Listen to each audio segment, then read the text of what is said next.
married on the first day of the Russian invasion. They have since taken up arms to defend their country. And Irina also serves on the Kyiv City Council. We're so happy to see you guys here and safe. Thank you so much for joining. How are you guys doing? Thank you. We are okay right now. My husband had to stay on the post for 3 hours, so he got a little cold and just came back a few minutes ago. Though I was trying to take some sleep just because it's the only time, you don't sleep here when you want to, you sleep here when you have an ability to, because there is a lot of work to do. The situation in Kiev is mostly okay right now, but still we had some explosions, and yesterday there was one explosion in Obolon district in Kiev, very, very close to my grandmother's house. Like in her house, the windows were even broken because of this explosion, because of the strength of it. And it was really sad because I have spent my youth, my childhood in that yard, and right now it is destroyed. Just that explosion was at one of the flats, and it was absolutely in fire and completely destroyed, like everything in it. It is really sad, and it's really strange to see how our city changes. Like a lot of fortifications all around the Kiev, a lot of blocks, a lot of things standing like the road, blocking the way for the tanks, or if they will try to get to the center of Kiev, to the governmental streets. That is really strange. Also, that it's really kind of weird when it's like night and there is no cars, there is no people. It's like a complete silence. You can hear your own heartbeat, because in other flats it is also like absolutely no sounds, like everything is asleep or has moved away, and it is really like strong. What about Kyiv City Council? Yes, we had a plenary session the day before yesterday, because we needed to make some decision to help to protect the city, and we have moved 1.3 billion hryvnias from city budget to the protecting the city, like to making those block posts and to buying some medicaments for the territorial defense and so on. And also we made like mail to our city's brothers, and also one accept mail for our city brother Minsk, because Minsk is a city brother of Kiev, asking them not to join the fight against Ukrainians, and telling them that if they will, won't be brothers anymore. You're talking about your brother city in Russia, not to join the fight against in Belarus, not to join the fight. And then your city council, you said, is to set up defense funds to try to help you.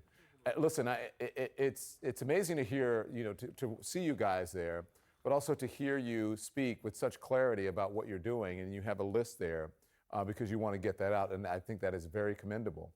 I have to ask you, I'm not asking you where you are, but I just want to know if the bombs have come to near where you guys are. Right now we are at the Territorial Defense Force base. Don't tell me where you are. I don't want to know, but I just want to know if they've come near where you are. Don't worry, it's like I won't tell you the address. Yes, there is a lot of bases of territorial defense in Kiev, and right now we are in the center of Kiev, really close to the governmental streets, and it is almost silent in here. But when you go out like to the street, you can hear some explosions, but a little bit far away. Yeah. And that is not kind of yeah. What did you say, Sviatoslav? What did you say? Yes, I can heard some explosions on both posts today. It's not very silent up to maybe 2 p.m. like something like that. After that, it was completely silent. So, But You know, the last time I spoke with Irina, you were out on a mission with the Defense Force. Can you tell yes, us I was. what those missions have been like? Yes, I was just. It was the next mission. It was the second mission.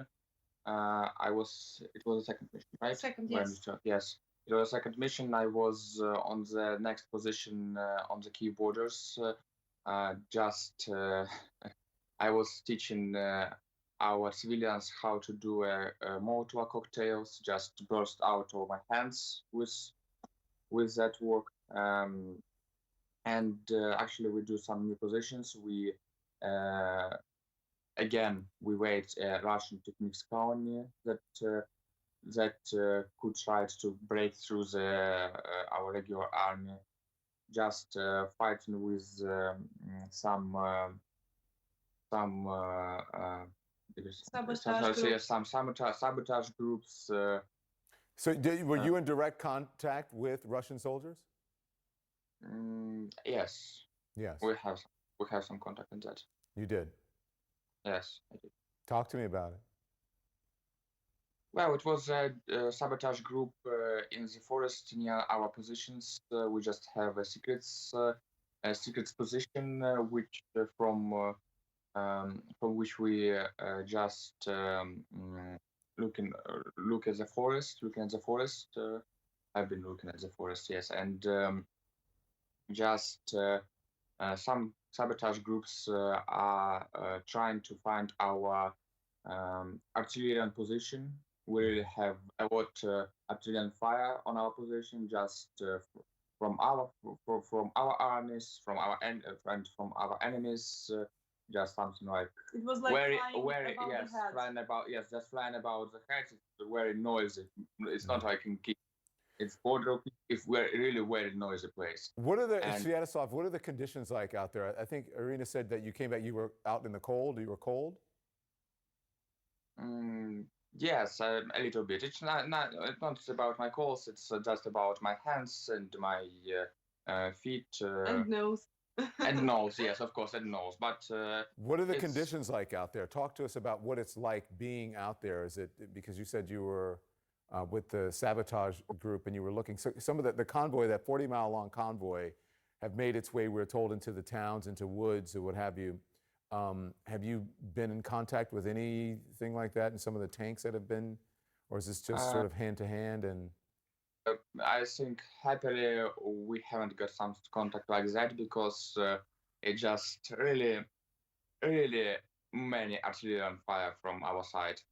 It's like our mission was just to protect our artillery machines and just hold our positions and catch the sabotage groups that want to correct the enemy's artillery fire just on our position of our comrades, and actually destroy our artillery machines. Irina, when I first spoke to you, to both of you, you said that you had no doubt that Ukraine will win the war. Do you still feel that way tonight? Of course, I do. People don't lose their strengths, their kind of love at Russians, but still their fury. And also, it grows with every day, Yes, with every definitely. killed child, woman, with every destroyed house, hospital, maternity. People are becoming more and more angry. Like, I usually come to smoke somewhere and I hear our guys talking to each other, and they are like, "Oh, usually I'm a pacifist. I hate blood. I hate violence. But right now, I want to kill, and I want to kill as much as I can." And that really is weird. Like, people in here are kind. People in here are thinking first about their families, about their homes. We are really kind of archaic nation, which the most available things for us is our family, our homes, our children, and also like we feel each other as brothers and sisters. So that is I think the main difference between us and Russians. Like, they are one for them, and they try to live alone for himself. But we feel pain for every child, like we will feel pain for a child killed in Mariupol as for our brothers or sisters' child, because we feel like each other as one nation, as one big family, and it's really good. And that really helps us. That helped us during Maidan in 2013, and right now the whole world is Maidan, and really it helps us now.